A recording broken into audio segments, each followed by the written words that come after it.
не бердім да, 1900 балаға. Мына алтын алғанды сізге өткізіп, лампаға өтемін, осыны маған алтын деп үкімет берді ғой енді маған. Соны осыны өткізіп, мен үйіме 45 жыл қалай қыстай қалай қыстай үйімде пешім жоқ, менің жоқ. Тексеріп көреміз, сосын бағалап айтамыз. Жылтырағанның бәрі алтын емес, жалған. Бұған Смайловтар отбасы көз жеткізді. 9 құрсақ көтеріп, батырана атанған келіншектің кеудесіне әкім қаралар тау-талқандар қарқынмен таққан алқа кәдеге жарамай қалды. Атыдардай дүниенің құны соқыр тиын болып шықты. Бұрынғысын көрген жоқ, бірақ өзім мамамда болды, ол жұлдызша болды, ол алтын. Таза алтын. Мынау кейінгі шыққаны, кейінгі берген ол бізге. Ол жұлдызшасы барды, білеміз, ол бізге өтеттеген. Мынау алтын жоқ. Өтпейді. Мүлдем алтын жоқ. Мүлдем жоқ па алтын, сонда көрген жоқ. Ең кіші пробаны ұстап тұрған. Алтын емес, үкімет алтын деп берген айды, сонда біздер батыранаға деп алтын деп марапаттап тұрып осы алтын болған. Бұл түтін үкіметтің бэби-бум бағдарламасын орындаймыз деп таяқталған көптің бірі. Құнарлы тамақ, жылы киімге зәру. Жығылғанға жұдырық, тілсіз жау онсыз да іргесі сөгіліп тұрған лашықтарын жермен жексен етті. Алғашында қатырамыз деп уәдені үйіп төккен шенеуніктердің бар жомарттығы 600 мың теңгеден аспапты. Бас-басына би болған өңкей қиқым, мінекей бұзған жоқ па, елдің сиқын деп күйінеді кейуана.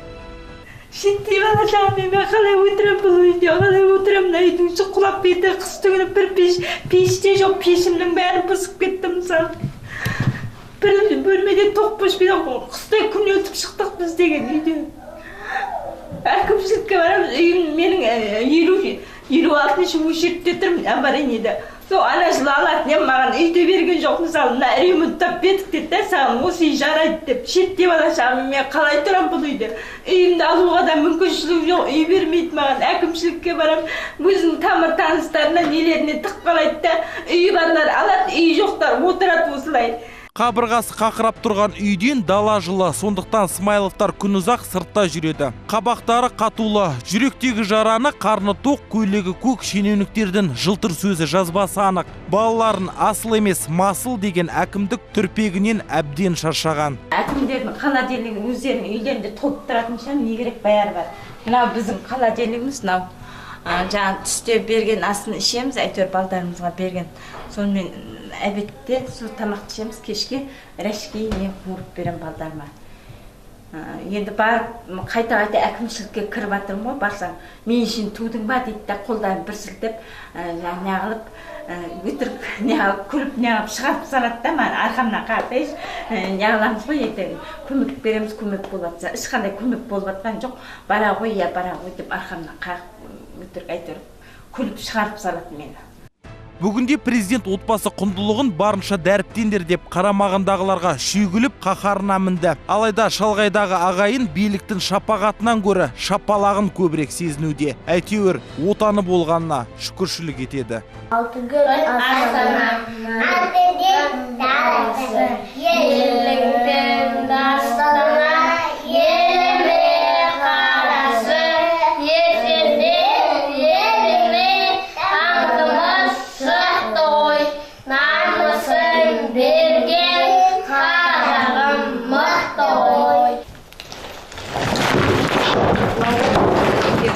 Әкімдердің өзі тұра ма екен осында үйде? Күн салқан не үшін бет, маған мазақ қылу үшін бет ма? Ал мынау жұртта қалған Орал Мейрамова, 6 баланың анасы. Мына үйді былтыр күміс алқа егеріне думандатып Шиелі ауданының әкімдігі сыйлады. Баспана деген аты болмаса, заты қора. Әкімнің сыйы сиырлардың жайылымы. Мына көрініс сөзіміздің дәлелі.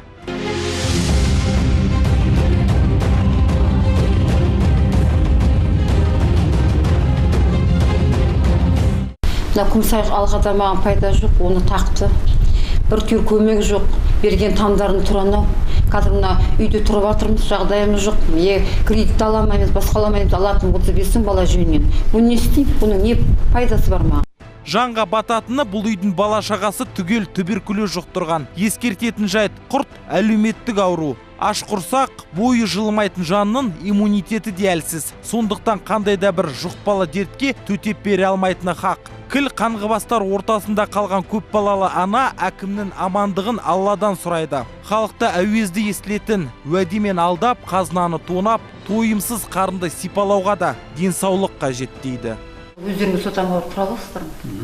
Мысалы, мен сіздерден талай рет көмек сұрап келдім. Сізден де сұрадым, бір алақандай жерде кірпішпен қаптап бердіңіздер. Менің балдарым денсаулығы жоқ, білесіздер, беске. Оған мен барып тұруға мүмкіндігім отқан жоқ қазір. Бір акимат тарапынан бір көмектесуге болады.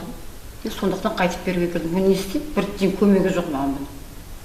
Мен көмегін көрген емеспін. Сіз қашан алдыңыз медальді? Медальді. Қашан алған? Жұмақ ананың табанының астында дейді ислам. Ал біз кері көріністің куәсі болдық. Уысында белгілі барлардың дәуірі қызып тұр. Ал демографиялық ахуалды көтереміз дегендер сорлап жүр. Шикарный үй соғып берем деп айтамын. Шикарный үй соғып бере алмайсың тұрыс. Мен бірден айтсам біз ренжисіздер. Қараңызшы, кілең акиматта жер комитетінде істейтіндердің үйін қарасаңыз, коттедж.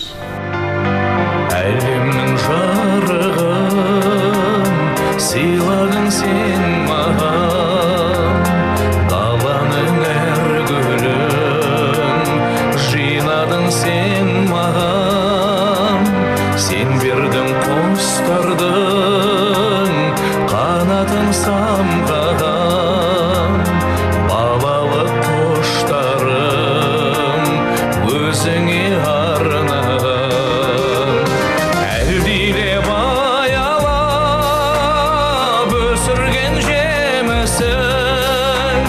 Самал жел саябақ құшағың мен үшін, есейіп кетсем де мен саған сәбимін, көңіліңді көктемдей көзіңнен танимын.